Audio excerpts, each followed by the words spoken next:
Hi, guys. Happy Tuesday. All right. You guys asked for this video. I'm here to deliver. Tracy will come and pop in a little bit later.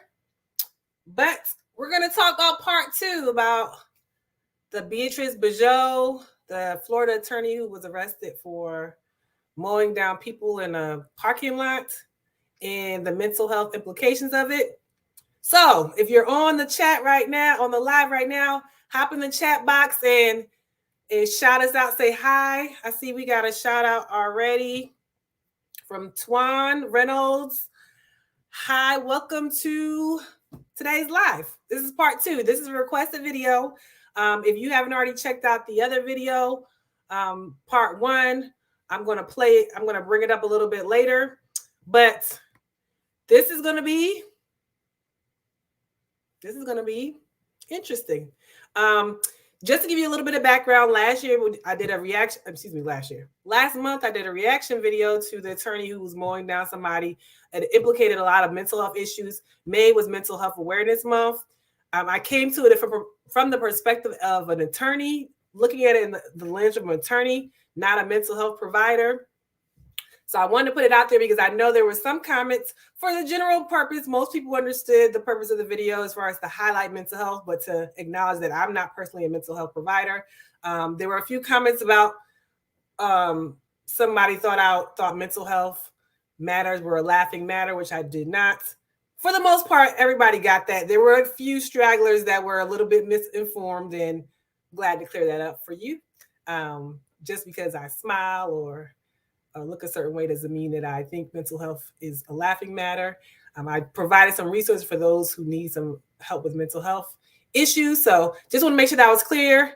As my fellow YouTuber, Debt Free Dad, said, that's a little bit of church announcements. This video, we're going to talk about still from the lens of an attorney, because I'm still an attorney, but from the lens of they interviewed or they had a conversation with Beatrice's sister and her boyfriend. So if you remember from the previous video, she mentioned that she lives with her family. She lives with her family, and she also had a fiance. And so the video talks about the interview with the sister, the fiance, and it kind of brings some clarity, brings some context to what was going on. So I thought it was interesting to kind of give a little clip of that and do my response to it. And it also implicates legal issues that some people might not think about when they're watching things. Of course, her sister was there voluntarily. Of course, her boyfriend was there voluntarily. They were there to provide some insight for the police officers to perhaps help Beatrice. So they could have left whenever they wanted to. They were there just to provide some context.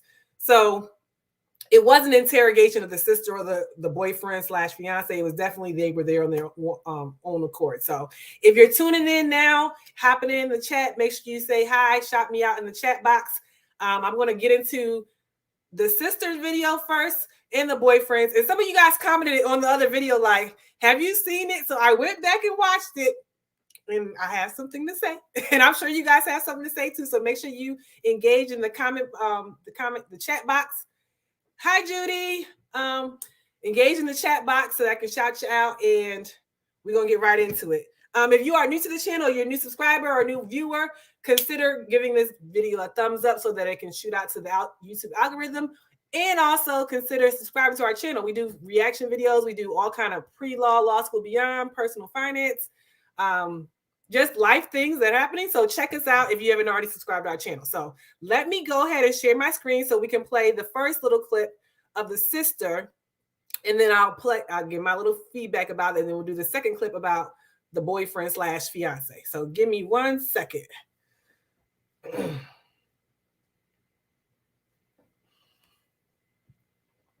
I didn't see the part 1, but I came because Judy.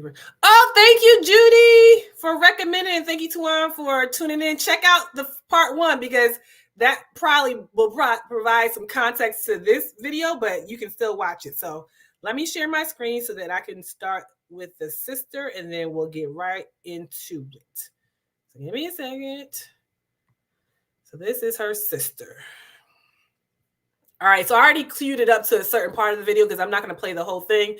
I tagged the actual person who did the video, the YouTuber Real World Police, so that you can watch it later. But This is just a clip of it. So let me go ahead and play the clip, and then we'll see what you guys think about it, and I'll share my little thoughts about it too. All right, so here we go. The police report says about Yes, she went to the fresh market. She was down like one of the parking stalls, then just drove into. No, because that's what Jesus. We spent like 500 times. You guys never hung out socially or anything? No. You know anything about the relationship? Yeah, yeah. Beatrice changed her last name. So her last name was originally Beatrice, but she changed it to like my grandma's last name. Why? Just because. How long ago? About 6 years ago. It's been a while. What do you guys know about what's going on today? I don't know as much. I just know that my mom called me and she said that something's wrong with Beatrice and that somebody's injured and they're not doing too well.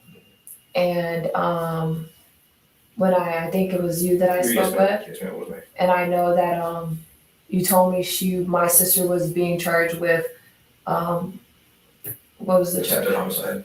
Not attempted homicide, counts of attempted murder until I saw, because we're from Stewart, born and raised. We've been living in the same house for 20 years. Are you on Palm Beach Road? Palm Beach Road. Yeah, so we're from Stewart. So just as a note before I continue, it was a little bit more context he provides. So the sister comes in, it seems like she just wants to know what's going on with her sister. She's concerned.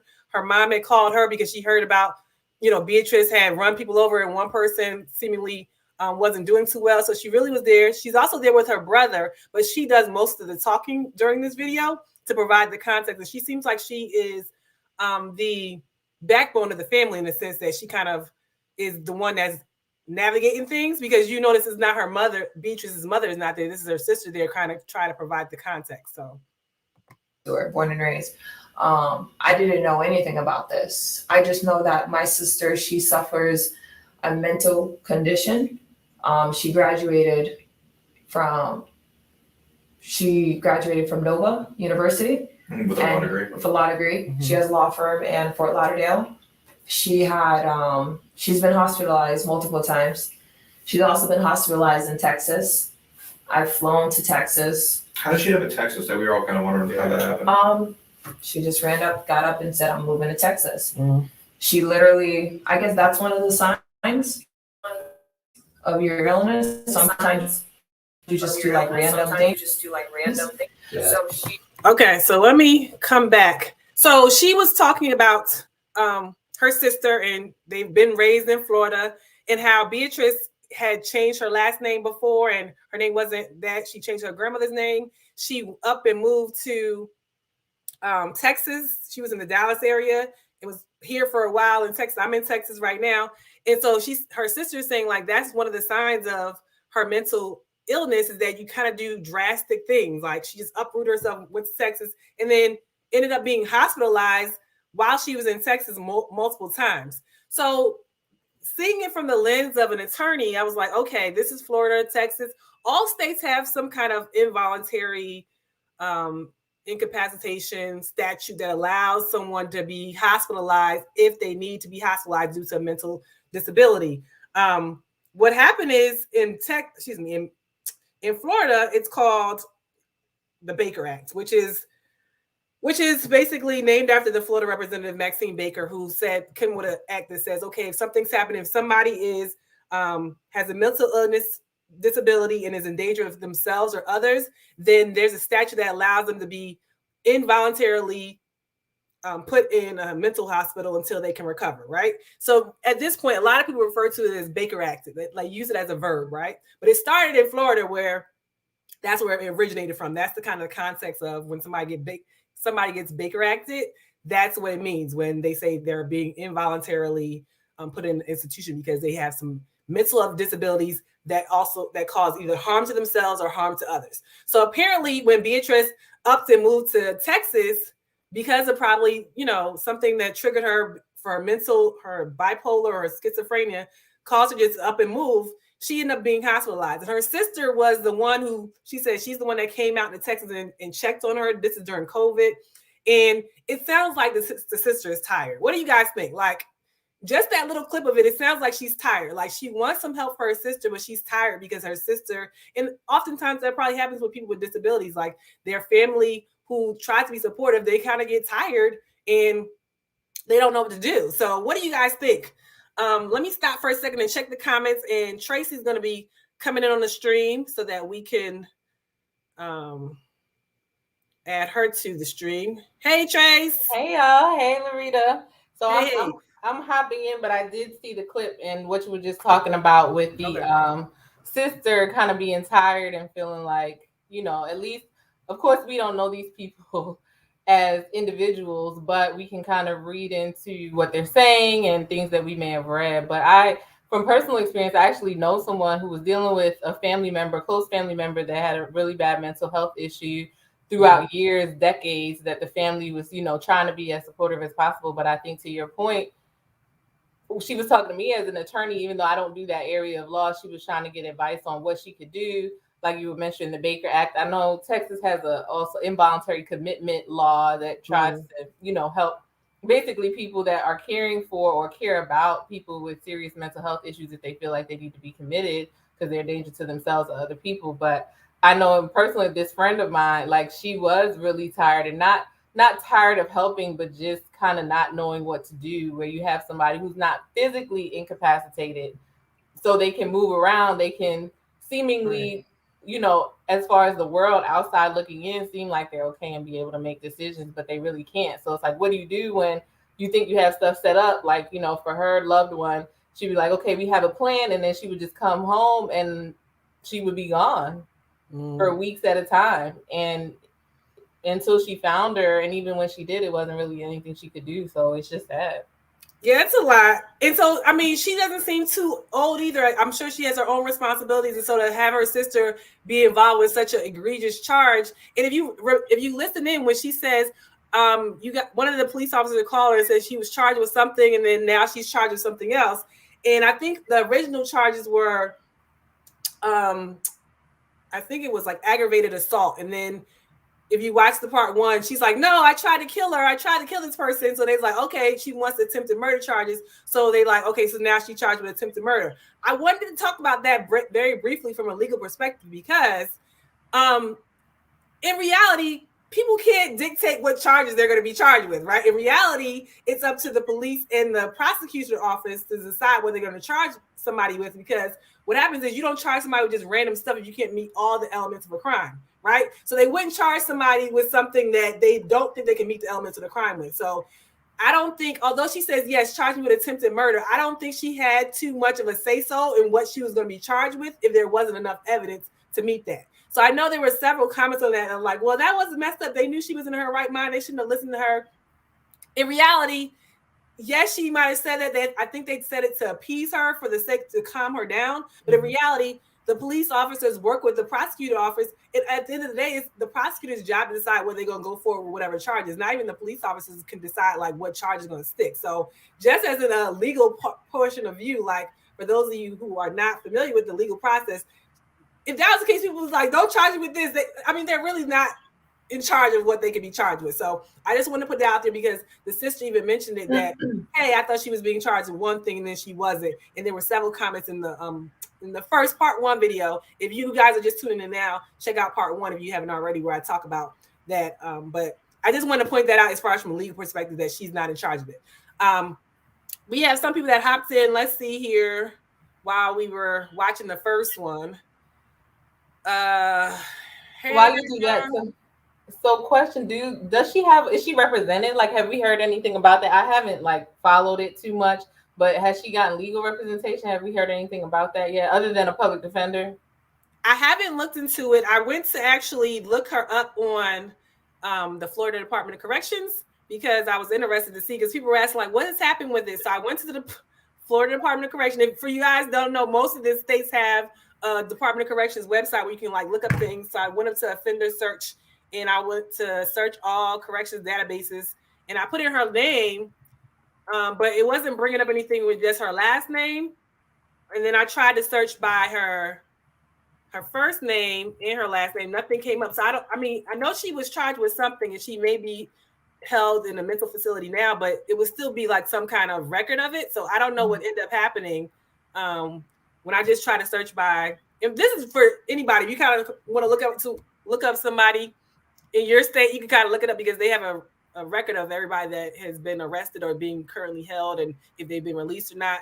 Nothing came up for it. So I was a little confused though, because I know her sister said in the video, like her last name used to be something else and then she changed it to her grandmother's last name. So I wonder whether she was arrested under or booked under a different name that I don't know about. But I even tried to search just Beatrice and nothing came up. So I don't know. This has become very popular. So I don't know if even popular people's names still come up on the search list. So it was a little interesting that she didn't come up when I looked on the Florida Department of Corrections, but I definitely looked into it. So I don't know what's being done right now as far as if she's being held in a jail or if she's being held in a mental facility.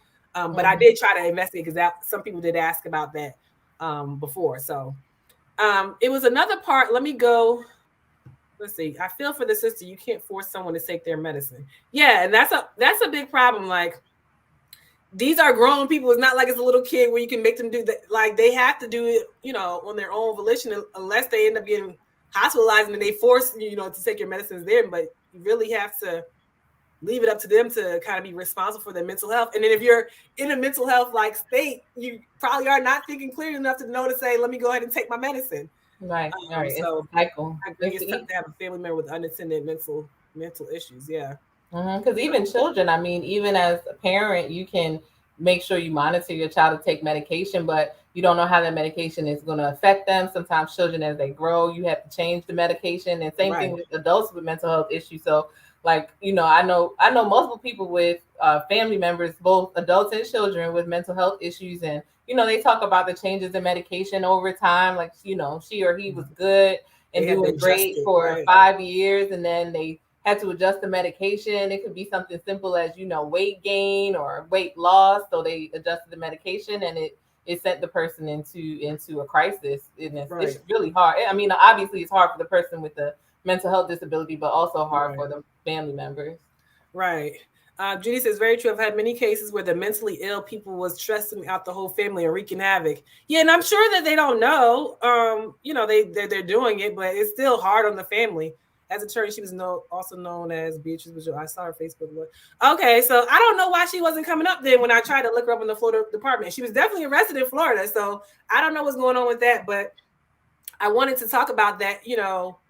I did look to see what the current status of, because some people were asking from the first video, what's the current status of it.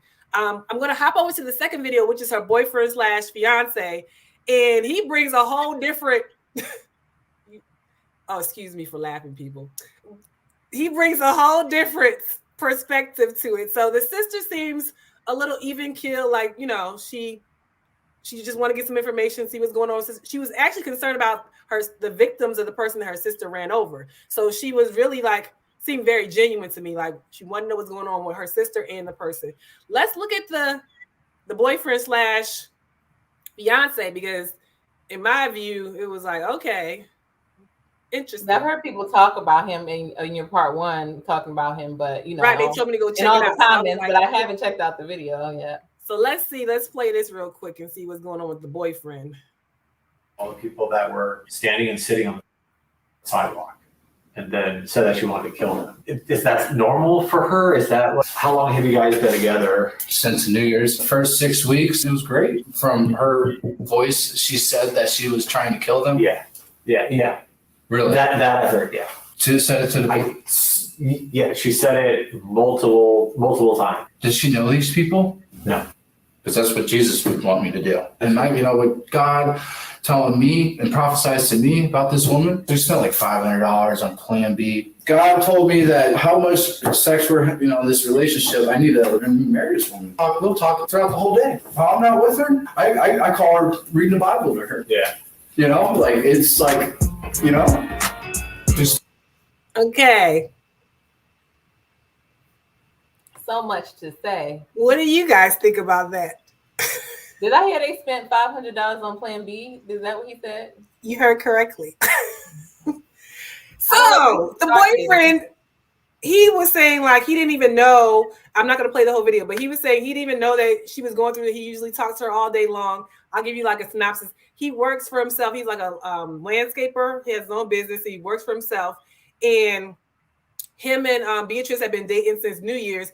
This video happened on February 22nd of this year. They met in New Year's and they were engaged before this incident happened. So it moved very quickly, which is, he said they met, I think, on Facebook, and they both of us decided like, oh, they wanted to find these, like, I think he said, I want to find a wife, and she said she wanted to find a husband, and like it was a match made in heaven. And I was like, all right. Granted, people do move fast, but that's still a little fast for me, just because you guys said somebody wants a husband, somebody wants a wife, and then y'all engaged before this incident happened on February 22nd. That's like 52 days. Granted, there are incidents where people have married for in less than that time. I just thought that was kind of interesting that it happened quickly in their situation because of her documented issues. Some people have also questioned his mental sanity because some of the stuff he was saying would not come from somebody who was sane. I don't know. He hasn't admitted, correction, I think he did admit to some kind of mental health issue, but not to the extent that she admitted. He said that she didn't tell him that she had bipolar or schizophrenia until later. And then she had stopped taking her pills because she wanted to get pregnant by him, and she couldn't do that while she was taking the pills. So then I guess she gradually started to unravel, because granted, it's 52 days. Sometimes, like, if you have medication in your system, it'll last you a little longer if you miss a day or two. But he said they were seeing each other like every other weekend and she wouldn't take it while she was visiting him. After a while, that medicine is going to wear off, and then hello. And he's like, I didn't know what I signed up for, but I mean, I don't know if she knew what she signed up for too. The first thing that like jumped out at me that he said as I was watching your clips, like he said, did she know these people? And I was just like, that's an interesting response to, she ran over 4 people. Did she know these people? That I don't know if that would have been, and of course it's like a shocking situation, right? So I never want to say, well, I wouldn't have said that because I've clearly never been in that situation. But his reaction to she ran over 4 people was, did she know them? Yeah. I think, to me, it was like, are they alive? Like, are they okay? Like, he was more like, you said, the sister was like, are the people, he was kind of like, did she know these people? Like, it was almost like he was saying, like, well, did she have a motive? Like, what was the reason that she would just run over these 4 people? And I mean, I guess that's a question that needs an answer too, in his situation. But I was like, that's an interesting response to that. Yeah. Now I missed. What did he say that Jesus told them they should get married because they was having too much sex. Okay, I thought that's what I heard, but I was like, okay, I went from the plan B, $500 and plan B to, I mean, their relationship clearly, maybe some of the things they were talking about, these bunkers. And all right, y'all, this ain't mental health awareness month anymore, but I just want to point out the fact that this is a little bit unusual. I'll say that it's a little bit unusual, which was a 180 contrast from the sister. Mm-hmm. He was like, somebody, I guess, coming up, he was like, he might have drove her to do some stuff because he don't seem like they may not be good for each other because they both may need some help. So, and I think they may have been in that stage still of, from what I understand, they weren't living together, right? They weren't living together. And I think it was still early enough for them both to have been in that stage that you're talking about the things that you want the other person to hear. You're putting your best foot forward. I mean, even people with mental health issues can be, apprehensive about showing who they really are, good, bad, and ugly, in the first 6 months of dating. So they just started dating New Year's and it's now February. I know a lot of people who dated for a year and they don't even really know each other. They've been out on dates, they've had sex, they've talked on the phone every other day, just laughing and talking about life, up until that point, especially if you're a little older and you've lived some life. You're talking to somebody for 3 months, you're telling them about yourself, the things that you want them to know. 3 months really isn't a long time. He may really just have not known her. And with them not living together, I mean, it's hard to hide when you're living with someone but when you're not living with somebody in a relationship, and it seemed like a lot of it was sexual. So when they saw each other, they may have not been doing a lot of talking. That's just being honest. Like, he may really have not known who she was. I agree. I think it was a whirlwind thing. And if you watch the other video, she like posted pictures on social media, like, I'm engaged now and stuff. And I think in the video, if you go back to the sister's video too, she says she knows the guy. He seems like an okay guy. Like, she didn't have any necessarily negative judgments about him, which I was surprised, because then like you turn around and watch his video, I'm like, I don't even know him. And I just was like, okay. And the sister seems to say she didn't have anything negative to say about him. She did admit like they hadn't known each other that long, but they seemed to have a good relationship. That's what she observed to her sister. But he painted a whole different picture. And I'm like, cut his mic. He might not be helping her legally. Like, cut his mic. Bye, go home. You're not helping. And I think, as I mentioned at the beginning of the video, both the sister and the fiance/boyfriend appeared there voluntarily. Like, they weren't there because they were being interrogated. They were there to provide some context and hopefully be of assistance to this sister and girlfriend/fiance. But his testimony or his conversation, I don't know how helpful that was. I know the sister kind of provided some evidence too, that she said there was a history of mental illness in her family. So I think that kind of also shed light on it. Like, this has happened before, and sometimes it is, genetics. Like, sometimes you can pass it down and then you see it manifested in different people, and it's not really out of the blue because you've seen it in like somebody's grandmother or something like that, and you hope that it doesn't, but sometimes it does pass down. Sometimes it spontaneously comes out of nowhere, but in this situation, it seems like it was passed down from somebody else. The man who is seeing all these red flags and still deciding to engage with someone who he doesn't know. I feel like men and women should learn more about a person. Yeah, I think as you get older, sometimes your desire to want to get married, especially from a woman's perspective, the society puts so much attention on getting married and stuff, and your desire to want to get married can sometimes cloud your judgment. Yeah, I think this was a situation where that happened. So. And it's like, it happens to the best of us, so I'm not going to judge on that. I'm not judging him or her, because how many of us really asking those preliminary questions that you ask about a person? How many of us really ask, do you have any mental health issues? No. Sorry. Let's do the comment first. My man admitted he was not doing no talking. 10 Plan Bs in 3 months. Mouth was open for something that wasn't conversation. That's what I said. He didn't know this lady. It was sexual. And not judging that either. Like, starting a relationship and he helped her. Right. So not knowing the person, but like in their preliminary conversations, they may have never asked each other. And I don't think, thinking back, this was on my checklist to ask somebody like, hey, we've been talking for a while. Do you have any mental health issues? I've never, unless it was something that I saw, like, oh, it seems like something's going on. Maybe you might suffer with depression based on the way you're acting.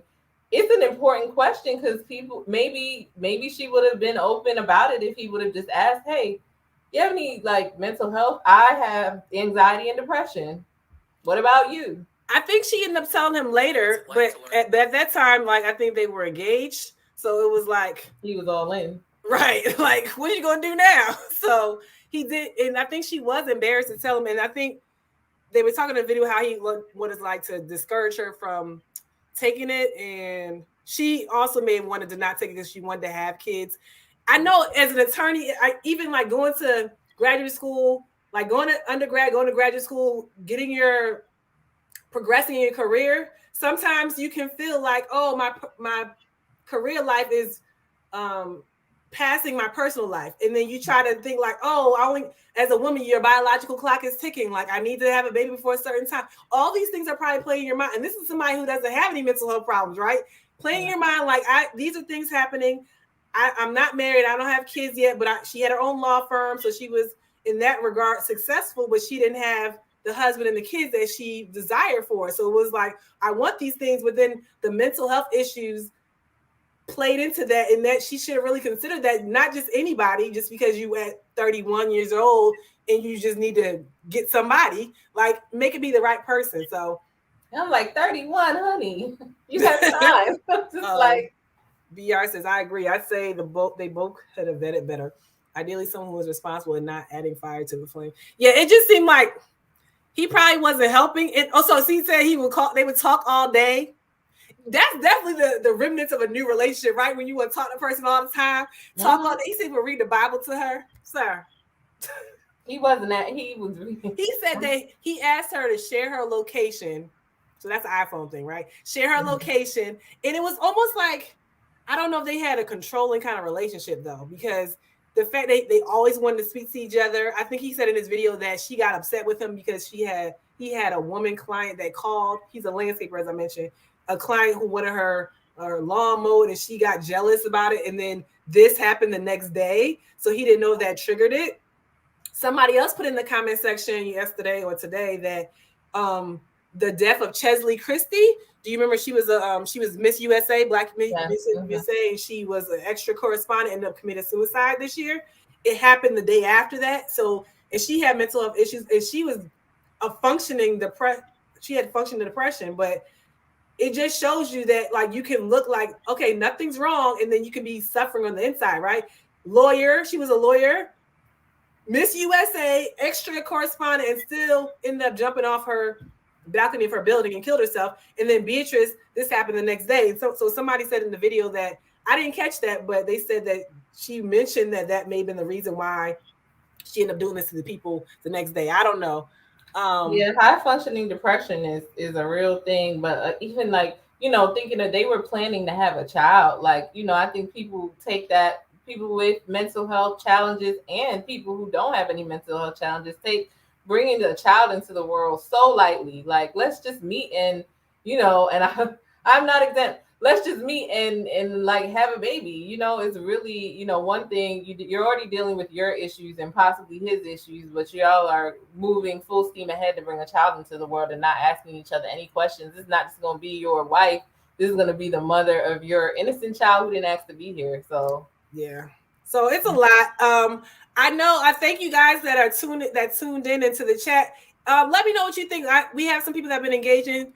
Judy says Chesley was an attorney in North Carolina for a while. Yes.